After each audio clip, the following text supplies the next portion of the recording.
ধরার পরে এইখানে ছাই দিবা। ছাই দিয়া তারপর বটিটা নিয়া বসবা।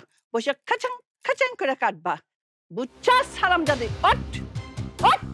চেয়ারের মধ্যে বইসা রইছে। আম্মা, আমি শিং মাছ কাটতে পারি না। কাটতে পারবি কইথেকা? এই, তোর বাপ মা তোরে মাছ কাটা শিখায় নাই? শিখাইবো কইথেকা? তোর মায় বলে আগেই মইরা গেছে। আর তোর বাপে কেমনে মাছ কাটা শিখাইবো? তোর বাপে তো বাজারে যায় মাছ টোকাইতে। ওই যে মানুষ পচা মাছ ২ টা পুঁটি মাছ ফেলায়, ফেলায় দেয় না? ওগুলা টোকায় না তোরে খাওয়ায়। তারপরে খাওয়ায় সবজি। শিং মাছ কিনা খাওয়াবো তোর বাপে তোরে? এত বড় লোক হয় নাই। শিং মাছের দাম জানোস?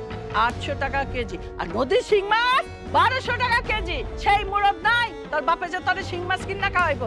আবার কোটটা শিখবো। এই মাছ কেমনে কুটতে হয় তোরে আমি শিখাই দিছি। আর তুই সেটা শিখবি এখন। তোর সাহস তো কম না।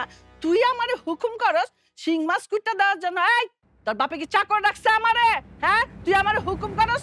একেবারে কনা পট্টি বাছাইয়া দিমু একটা তরে। আম্মা, আমি তো আপনারে হুকুম করি নাই।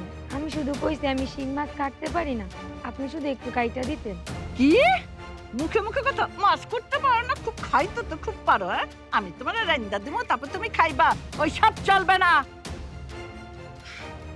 এই আমি বসলাম। নে, ওই যে ওইখানে ছাই আছে। ওই ছাই ভরাবি, মাছ কুটবি, ধুবি, রানবি, তারপর আমায় ডাকবি, তারপর আমি খামু। যা, ধর যা, যা। অভাব জাদি আইছে আমার কাছে শিং মাছ লইয়া। খাও এবার শিং মাছের গুতা খাও।